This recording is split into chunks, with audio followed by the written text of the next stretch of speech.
Forward caste EBC joint action committee EBCWA executive committee నిర్ణయం మేరకు మన హక్కులతో పాటు ఆత్మ గౌరవాన్ని కాపాడేందుకు భవిష్యత్తులో ఎలా ముందుకు వెళ్లాలో చర్చించేందుకు రౌండ్ టేబుల్ సమావేశాన్ని ఖైరతాబాద్ ప్రెస్ క్లబ్ లో నిర్వహించారు. ఈ సమావేశంలో అందరి అభిప్రాయాలు తీసుకుని అందరి సూచనల ఆధారంగా అజెండా అంశాలను సమర్పించారు.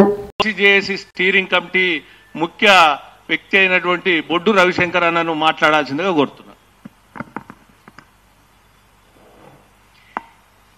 ఈరోజు ఇక్కడికి సమావేశమైన 18 కులాల సంబంధించి ప్రతి ఒక్కరికి పేరు పేరున కృతజ్ఞతలు, స్వాగతం, సుస్వాగతం.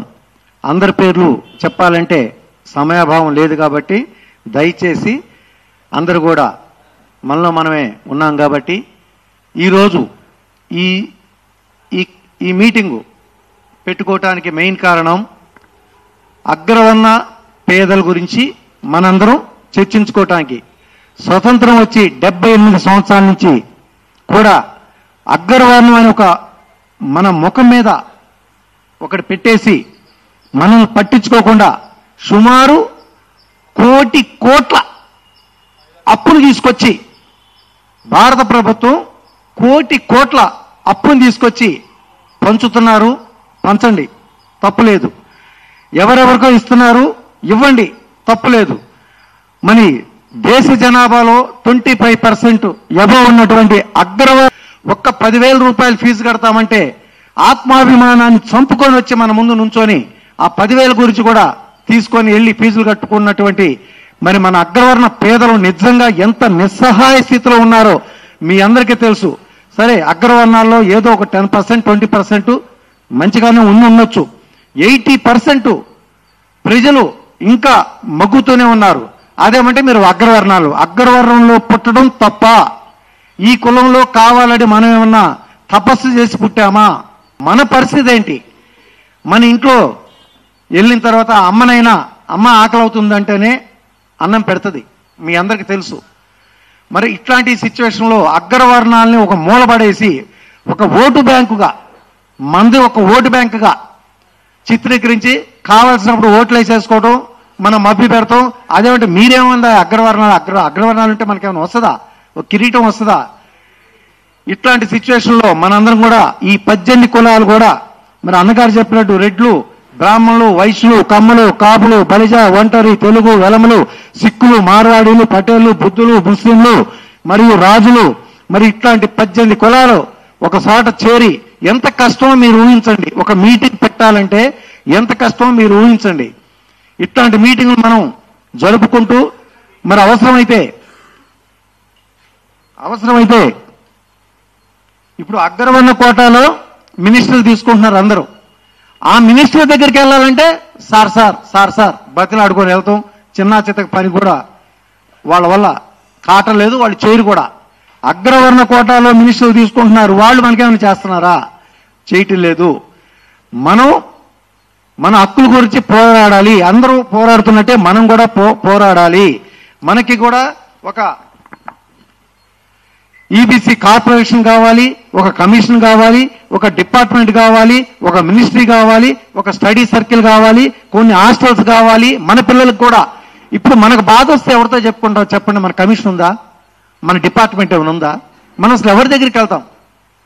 అగ్రవర్ణ పేదలకు బాధ వచ్చింది, సరే మన ఎవరన్నా దూషించారు, మనకేమైనా ఇప్పుడు కుల దోషం అనేది నేరం, మనకేమైనా స్పెషల్ చట్టాలు ఉన్నాయా? వాడు వచ్చి అమనాబుద్ధులు తిట్టెళ్తాడు, మనం మెదలకుండా ఉండాల్సిందేనా? కుల దోషం నేరం కదా. మరి ఏ చట్టం ప్రకారం మనం వాళ్ళ మీద కేసు పెట్టాలి? సరే, అవన్నీ ఒకవైపు. కానీ ఈ అగ్రవర్ణ పేదల గురించే ముందు మనం ఆలోచించవలసి ఉంది. దీనికి మనం చెప్పినట్టు ఒక కమిషన్ కావాలి, ఒక మినిస్ట్రీ కావాలి, ఒక స్టడీ సర్కిల్ కావాలి, కొన్ని హాస్టల్స్ కావాలి, కొంత ఫండ్ కావాలి, ఒక 10,000 కోట్ల ఫండ్ కావాలి అగ్రవర్ణాలకి. మరి దీని గురించి ఈ 18 కులాలకు సంబంధించిన పెద్దలు వచ్చారు. మనం అందరం కూడా సమయాభావం వల్ల ఒక్కొక్కరు 2-3 నిమిషాలు టైం తీసుకొని మీ అమూల్యమైన సూచనలు ఇచ్చి ఈ సభని ముందుకి తీసుకెళ్లవలసిందిగా కోరుచున్నాను.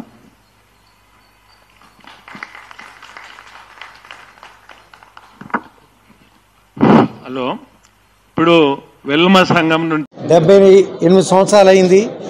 మరి మమ్మల్ని ఈ అగ్రవర్ణాలని ప్రతి పార్టీ కూడా మోసగిస్తూ ఇప్పటి వరకు వాళ్ళు పాపం గడుపుకున్నారు. మా ద్వారా మా ఓట్లు వేయించుకొని మా పేద ప్రజలకి హెల్ప్ చేయకుండా మా ద్వారా మినిస్ట్రీలు పొంది మా ద్వారా ఎమ్మెల్యేలుగా ఉండి మమ్మల్ని అంటరాని వాళ్ళుగా చేస్తున్నారు. ఖబర్దార్ అగ్రవర్ణ ఎమ్మెల్యేలకి అగ్రవర్ణ మినిస్టర్లకి ఖబర్దార్. ఇక మీ ఆటలు సాగవు. మేము ముందుకు వస్తున్నాం. అగ్రవర్ణ 18 కులాలను కూడా ఏకం చేసి మీ అంతు చూస్తాం రాబోయే ఎలక్షన్లో. మేమంతే మీకంత చిన్న చూపా? మేమంటే మీకు అంటరాని వాళ్ళుగా ఉన్నామా? మా సమస్యలు మీకు పట్టవా? అగ్రవర్ణ పేదలకి మీరు హెల్ప్ చేయరా? ఖబర్దార్, మేము వస్తున్నాం. మీరు కాసుకోండి. ఇంకా ముందు కూడా ఇట్లాంటి సమావేశాలు పెట్టి గ్రామ స్థాయిలో, తాలూకా స్థాయిలో, డిస్టిక్ స్థాయిలో, నియోజకవర్గ స్థాయిలో కూడా మీటింగ్లు పెట్టి అగ్రవర్ణాలందరూ కూడా చైతన్యపరిచి మా ఉద్యమాన్ని ముందుకు తీసుకెళ్తాం. దయచేసి పెద్దలందరూ కూడా ఒకటే విజ్ఞప్తి, అందరికీ ఎలా మీరు హెల్ప్ చేస్తున్నారో, అందరికీ అన్ని వర్గాలకు ఎలా సహాయం చేస్తున్నారో మాకు కూడా మా అగ్రవర్ణ పేదలకు కూడా ఒక కమిషను, ఒక ఫండు ఇవన్నీ పెట్టి స్టడీ సర్కిల్ పెట్టి అగ్రవర్ణ పేదలకు కూడా సహాయం చేయవలసిందిగా ఈ మీటింగ్ ద్వారా తెలియజేసుకుంటున్నాం.